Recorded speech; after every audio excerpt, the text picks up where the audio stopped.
नमस्कार, rule of law में आपका स्वागत है। मैं हूं आशीष भार्गव और यूपी के 16,000 मदरसों और उनमें पढ़ने वाले 17 लाख छात्रों के लिए एक बड़ी राहत लेकर सुप्रीम कोर्ट आया है। और सुप्रीम कोर्ट ने एक बड़ा दखल देते हुए इलाहाबाद हाई कोर्ट के मार्च के फैसले पर रोक लगा दी है, जिसमें कहा गया था कि यूपी में जो मदरसा बोर्ड को लेकर 2004 का कानून बनाया गया था वो संवैधानिक है, क्योंकि ये धर्मनिरपेक्षता के सिद्धांत का उल्लंघन करता है।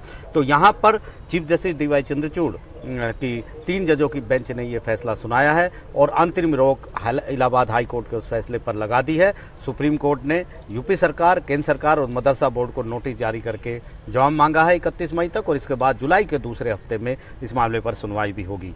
सुप्रीम कोर्ट में इस सुनवाई के बाद जब फैसला लिखवाया गया उसमें काफ़ी अहम टिप्पणियां भी की गई है और ये भी कहा गया है कि पहली नज़र में इलाहाबाद हाई कोर्ट ये कहने में गलत था कि ये जो एक्ट है 2004 का, ये भी किसी भी तरीके से जो है वो सेकुलरिज्म यानी धर्मनिरपेक्षता का उल्लंघन करता है। इसके अलावा ये जो मदरसा बोर्ड का जो गठन है ये किसी भी तरीके से सेकुलरिज्म यानी धर्मनिरपेक्षता को प्रभावित नहीं करता है। सुप्रीम कोर्ट ने ये माना है।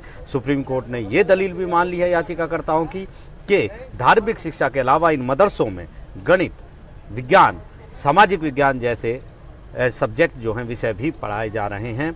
और ये एक बड़ी राहत यहाँ पर हम इसलिए कहेंगे क्योंकि यहाँ पर ये मामला पहुँच गया था कि मदरसों में जो 17 लाख बच्चे पढ़ रहे थे उनको रीलोकेट करने की, यूपी के अलग अलग स्कूलों में भर्ती करने की बात चल रही थी। यहाँ पर यूपी सरकार ने भी ये कहा कि तमाम इंतज़ाम कर दिए जाएंगे, इसमें कोई दिक्कत नहीं है, इन बच्चों को दूसरी जगह शिफ्ट किया जा सकता है। और वो इलाहाबाद हाई कोर्ट का जो फैसला है उसका समर्थन करते हैं। लेकिन खास बात यह है कि यही यूपी की सरकार इलाहाबाद हाई कोर्ट में इस कानून का समर्थन कर रही थी, इस कानून का बचाव कर रही थी, लेकिन सुप्रीम कोर्ट आते आते उसका स्टैंड बदल गया और वो इस कानून के खिलाफ खड़ी हो गई और इलाहाबाद हाई कोर्ट के फैसले के पक्ष में आ गई। लेकिन सुप्रीम कोर्ट ने उसकी इन तमाम दलीलों को नकार दिया। सुप्रीम कोर्ट ने कहा कि ये जो मुद्दा है इसमें बहुत नज़दीकी से मेरिट वाले पहलू हैं जिन पर गौर करने की ज़रूरत है और इलाहाबाद हाई कोर्ट के फैसले पर परीक्षण भी किया जाएगा।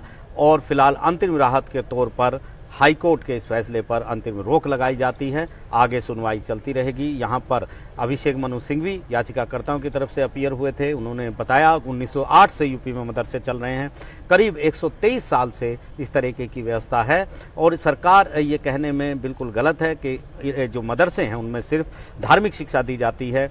इन मदरसों में आधुनिक शिक्षा भी दी जाती है, गणित पढ़ाया जाता है, विज्ञान पढ़ाया जाता है, सामाजिक विज्ञान पढ़ाया जाता है, ये तमाम चीज़ें पढ़ाई जाती हैं। उन्होंने ये भी कहा कि तमाम जो मदरसे हैं वो सारे के सारे मदरसों से वो सरकारी जो ग्रांट जो है, सरकारी एड, सरकारी सहायता, वित्तीय सहायता जो है वो नहीं मिलती है।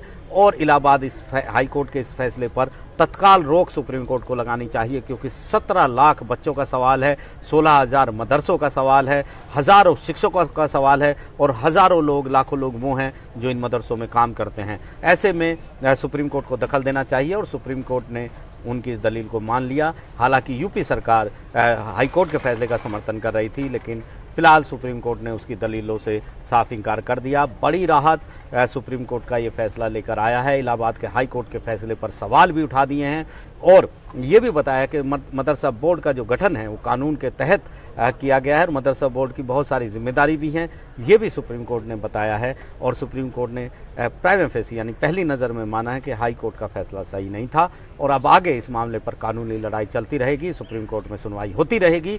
लेकिन आज की इस सुनवाई का सबसे बड़ा पहलू ये है कि यूपी के जो मदरसों में पहले की तरह 2004 के तहत 2004 के कानून के तहत जिस तरीके से पढ़ाई चल रही थी वो पढ़ाई चलती रहेगी और 17 लाख बच्चे जो मदरसों में पढ़ रहे थे वो भी अब उसी तरीके से पढ़ सकेंगे। इस शंका, इस संदेह और ये जो यहाँ पर एक तरीके से एक ये फैल गया था कि आखिरकार इन बच्चों का भविष्य क्या होगा, उस तमाम अटकलों पर सुप्रीम कोर्ट ने रोक लगा दी है।